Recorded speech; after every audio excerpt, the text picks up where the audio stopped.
Hello po, magandang tanghali para sa inyong lahat and welcome sa ating Midday Boost program. Ngayon pong araw ng Thursday. And alam nyo po na ang Thursday ay Family Day kung saan we are praying para sa love life ninyo, we are praying para sa family ninyo. And family is one of the, maybe we can even say the most important aside from God sa area ng buhay natin. That's why dapat pagdating sa family, pinag-i-investan at pinagpipray. And yun yung reason kaya kapag Thursday, not only pag Thursday, even pag Sundays, lagi natin pinagpipray yung family ninyo. Bakit? Kasi yun po ay napaka-importante. And as you know, nasa journey pa rin po tayo ngayon towards Pentecost na kung saan every day since nung Sunday of Resurrection na natanggap ninyo yung oil. We are using itong oil na ito and we are anointing yung sarili natin every day. With what request? Which request yung hinihiling natin? We are requesting na matanggap natin yung Holy Spirit. And for us to receive the Holy Spirit, kailangan natin mag-repent. Ano ba yung ibig sabihin ng repentance? Kinakailangan natin itigil yung mga maling nagagawa natin. And actually, today, ito yung episode number 14 ng pinag-uusapan natin. We are diving into each characteristic, each behavior ng tao na hindi malusog para sa spiritual life. Ibig sabihin, ito yung humahad lang sa'yo, kaya hindi mo matanggap yung Holy Spirit. And today's topic's gonna be gossip. That's why sinama ko yung asawa ko this time para wag niyong sabihin na lalaki ako, sinasaktan ko ang kababaihan. No? Nandito siya para magsalita. Pero pag-usapan natin yung gossip or chismis. Ano po ba yung definition ng gossip or chismis based na rin sa dictionary?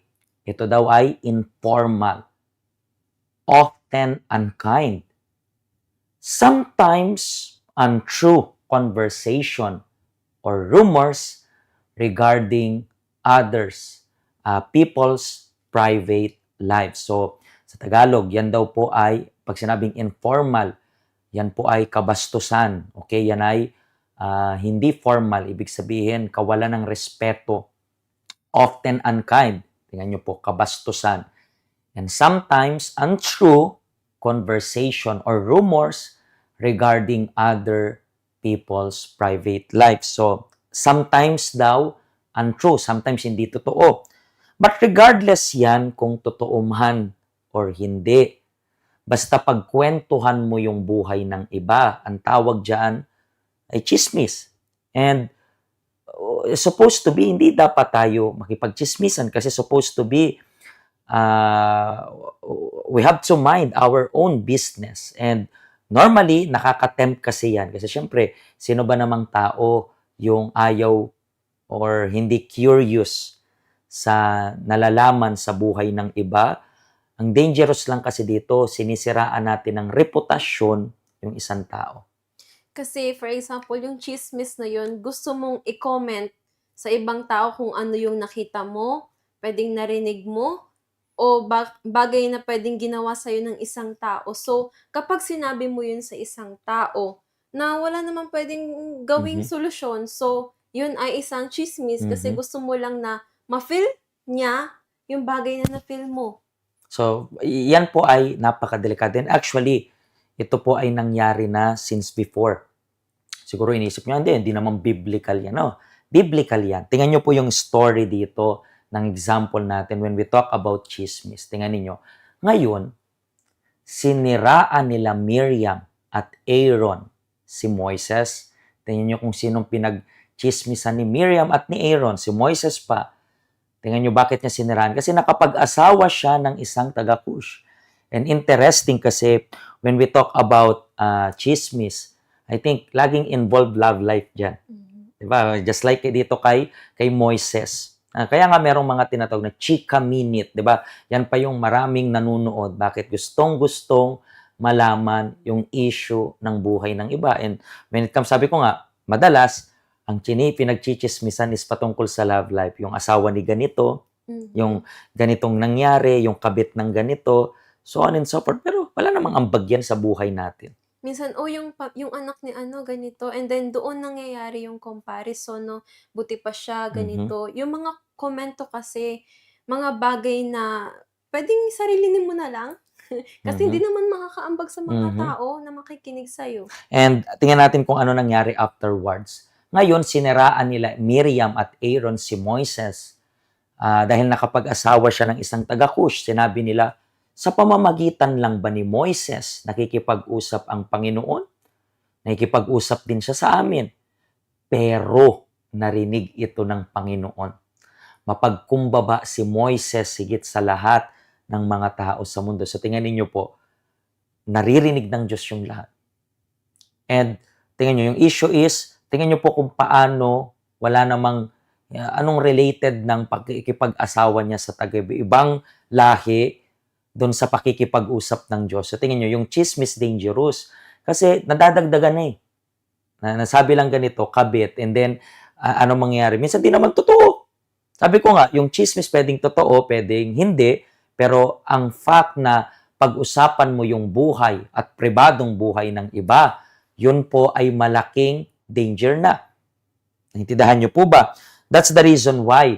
Ano pong nangyari dito afterwards? Kasi alam niyo dito, narinig ng Panginoon yung lahat.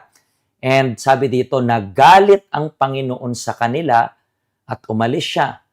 Nang umalis na ang ulap sa ibabaw ng tolda, tinubuan si Miriam ng malubhang sakit sa balat at namuti ang kanyang balat. Pagkakita ni Aaron sa kanya, sinabi ni Aaron kay Moises, "Pakiusap kapatid ko, huwag po ninyo kaming pahirapan dahil sa aming kasalanang nagawa kasalanang nagawa namin ng may kahangalan. Huwag ninyong hayaang maging tulad si Miriam ng isang batang patay ng ipanganak at bulok ang kalahating katawan." So dito makikita nyo po na may nangyari sa kanilang hindi maganda. And wag nyo na rin pong antayin na may mangyaring hindi maganda sa inyo para magbago kayo. Ulitin namin, kawalan ng respeto, kabastusan, na pagkwentuhan ang buhay ng iba. Tandaan ninyo po, yung buhay ng iba, privado yan. At nakikinig yung Diyos. Wala mang nakikinig na iba, pero yung Diyos laging nakikinig. So, paano mo maiiwasan? Kasi hindi natin maiiwasan na may mga taong gustong mag-comment sa'yo. So, dun pa lang na sinabing, "Alam mo ba?" Mhm. Puwede mo na agad na i-stop, o kung hindi ako makakatulong sa bagay na sasabihin mo sa'kin, better to ask yung merong Mhm. authority. For example, sa church meron tayong pastor, assistant, coordinator na, "Oh, may nangyaring ganito, ganyan." So, puwede mong sabihin, "Okey, wala akong puwedeng magawa sa sasabihin mo, so why not pumunta ka sa taong makakatulong sa inyo." Laging hanapin nyo yung makakatulong sa inyo. Hindi nyo kailangan ipakalat yung hindi magandang balita sa iba. And to finalize, tingnan nyo po yung advice dito. Huwag kayong paki-screenshot to, tapos i-post natin, okay? Huwag kayong magchichismisan tungkol sa inyong kapwa. Huwag kayong magsasalita o gagawa ng anumang makakasira sa inyong kapwa. Ako ang Panginoon. So, yan po yung payo para sa inyo. Bukas, ipagpapatuloy natin yung topic natin. Ito po yung ating address. Ito po yung ating schedule. Feel free to contact us kung may tanong kayo. Okay? So, paano po? Hanggang dito na lang at pagpalain kayo ng Diyos.